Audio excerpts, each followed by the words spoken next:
Olá, hoje a gente entra no 8º vídeo da nossa série Mentiras que Escravizam versus Verdades que Libertam. E a grande mentira que eu quero pautar aqui, que eu quero desconstruir com você hoje, é a mentira de que ser bem-sucedida profissionalmente é muito mais valioso do que você ter sucesso no seu lar.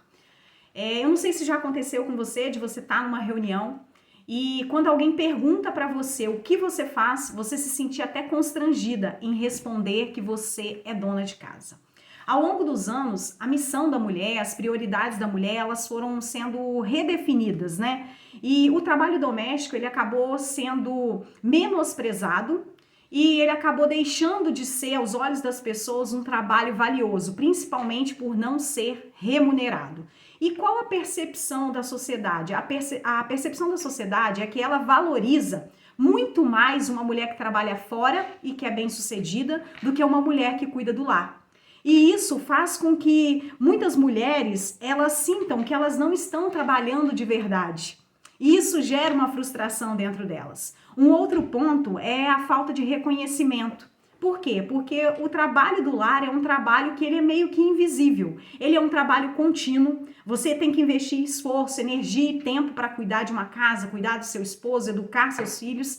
É algo que demanda muito das mulheres fisicamente, emocionalmente, espiritualmente, inclusive, mas é um trabalho que é invisível aos olhos das outras pessoas. É um trabalho contínuo, porém invisível. E principalmente por ele não ser remunerado, ele não recebe a devida atenção. E aqui eu quero pautar com você quais são as consequências desse tipo de percepção da sociedade hoje. Muitas mulheres estão com a identidade delas fragmentada, estão com baixa autoestima. Por quê? Porque elas não sentem que são valorizadas porque não têm uma carreira formal. E hoje existe uma pressão muito grande da sociedade para que a gente possa dar conta de tudo.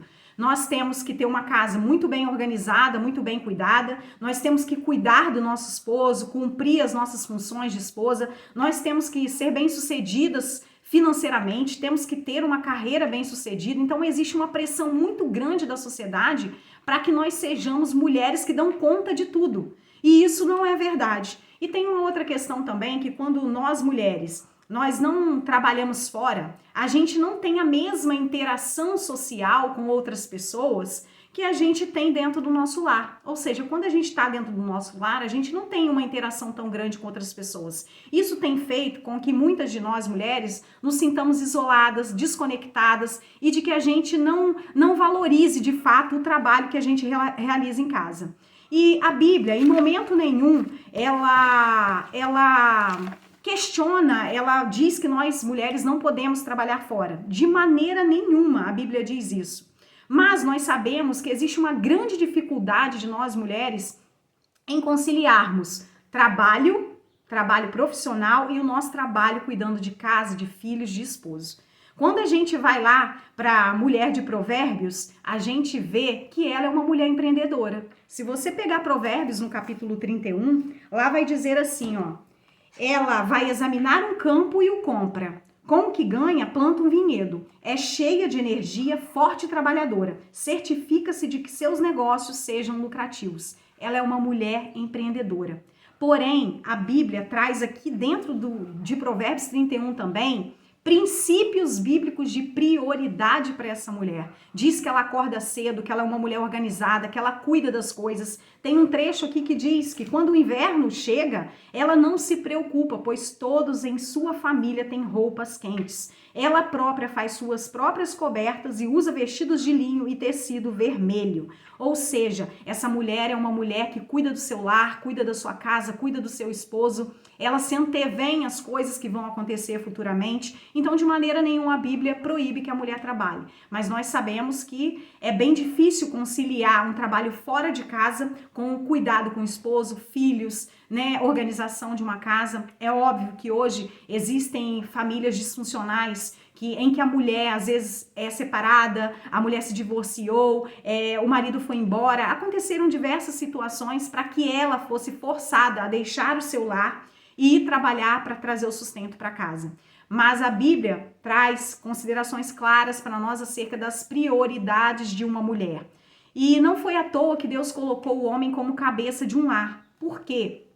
Porque nós, mulheres, se você for parar para pensar na sua experiência diária, em como nós mulheres nos desgastamos com coisas que homens não se desgastam.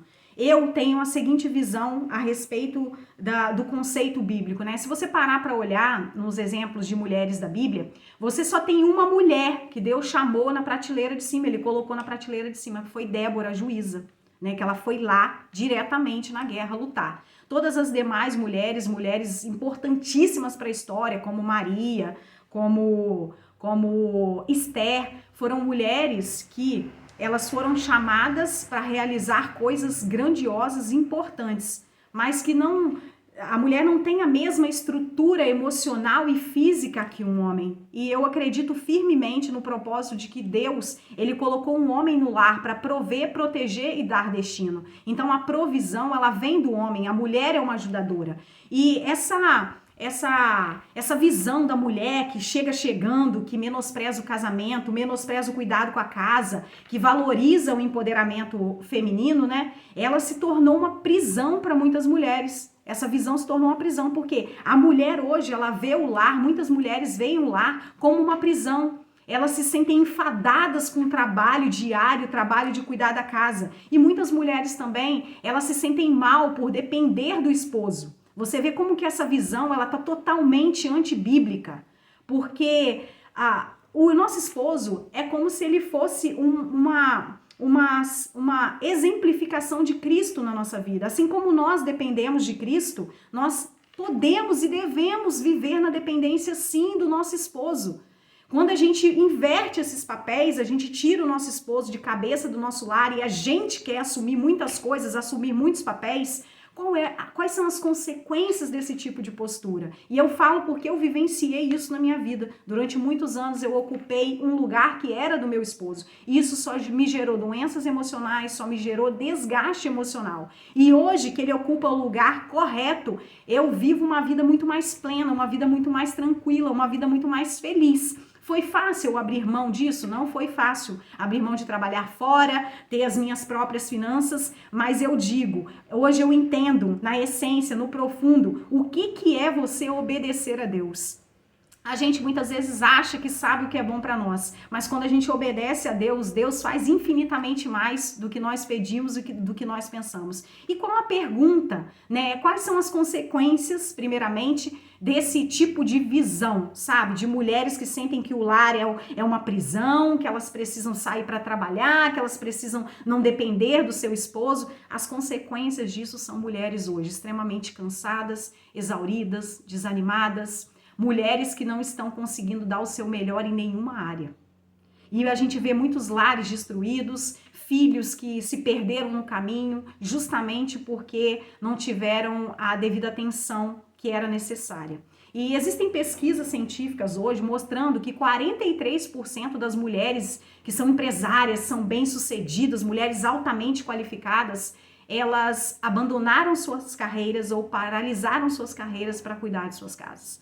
Existem estudos também mostrando que a presença de um dos pais dentro de casa tem um efeito extremamente positivo sobre o desenvolvimento emocional, o desenvolvimento cognitivo dos seus filhos. Então você vê que até a ciência embasa a importância de uma mulher estar presente no lar. E qual é a pergunta que nós temos que nos fazer hoje, em vários momentos, quando nós sentirmos essa insatisfação de não nos sentirmos valorizadas com o nosso trabalho no lar e querer ir trabalhar fora e deixar a nossa família muitas vezes sucumbir? Qual é a pergunta que eu devo me fazer? Por que Deus me criou? Essa é a pergunta que eu devo fazer. E a resposta para essa pergunta está em Gênesis 2. Olha o que Deus disse lá, é um versículo que todo mundo conhece, mas a gente precisa entender ele no profundo. O Senhor Deus disse, não é bom que o homem esteja sozinho. Farei alguém que o ajude e o complete. E logo lá embaixo, no verso 21, diz assim, então o Senhor Deus fez Adão cair num sono profundo. Enquanto o homem dormia, tirou dele uma das costelas e fechou o espaço que ela ocupava. Dessa costela, o Senhor Deus fez uma mulher e a trouxe ao homem. Finalmente, exclamou o homem. Você vê ali o entusiasmo do homem quando Deus fez para ele uma ajudadora. No paraíso tinham todos os animais lá, macho e fêmeas, os seus, né, os seus macho e fêmea ali, o casal, mas o homem não tinha. O homem não tinha uma mulher. E quando Deus fez, ele disse: e viu Deus que não era bom que o homem estivesse só. E quando Eva foi criada, o homem exclama: finalmente. Como se ele estivesse entusiasmado por agora ter uma companheira, ter uma ajudadora. Nós ocupamos esse espaço, o espaço de ajudadora dos nossos esposos. E a verdade é que nós queremos fazer tudo, mas nós não podemos fazer tudo. Isso é uma escolha sábia, quando a mulher entende que ela pode fazer muitas coisas, mas que é importante que ela defina o que de fato ela vai fazer, porque nenhum sucesso profissional compensa o fracasso no lar, nenhum deles. E a mulher, ela é dotada por Deus de uma capacidade de organizar a sua casa, de trazer graça, de trazer leveza, de trazer alegria, de trazer organização para o seu lar, que Deus não dotou o homem. Então que a partir de hoje você se sinta empoderada em ser dona de casa, em cuidar do seu lar, em recuperar, assim como eu, Viviane, tive essa experiência esse ano de parar todos os meus projetos e estar ao lado do meu esposo como uma fiel ajudadora dele, nem na frente nem atrás dele, mas do lado dele como uma ajudadora. E eu recuperei o prazer que eu tinha em fazer determinadas coisas que são simples e que mudam o dia a dia de um casal, que você também possa recuperar esse prazer, de ter prazer de cuidar da sua casa e ver que você é uma mulher de sucesso cuidando do seu lar, porque isso é prioridade naquilo que Deus te chamou para fazer, que você tenha prazer, assim como eu recuperei o prazer de um dia à tarde ir lá preparar um bolo, assar um bolo, sentar na mesa, tomar café com seu esposo, coisas que eu tinha deixado de fazer. A nossa percepção, o nosso discernimento espiritual acerca de cobrir o nosso esposo de oração, ele muda. Se eu tivesse envolvida em outros projetos, nesse momento talvez eu não teria essa percepção espiritual do quanto meu esposo ele necessita das minhas orações, ele necessita que eu profetize sobre a vida dele. Eu tenho um hábito de toda manhã, quando meu esposo entra no carro para sair, eu declaro sobre a vida dele, eu oro e eu declaro que onde ele pisar nesse dia, ele vai ser abençoado, onde ele colocar as mãos dele, Deus vai prosperar tudo que ele tem feito.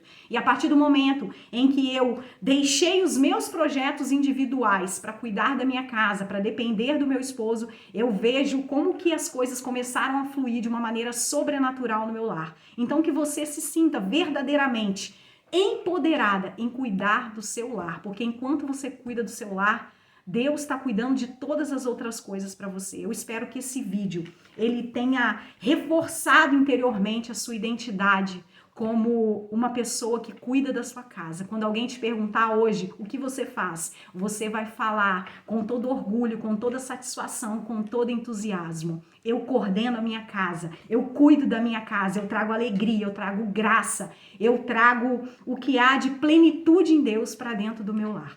Que Deus abençoe você e que esse vídeo seja um vídeo libertador para você.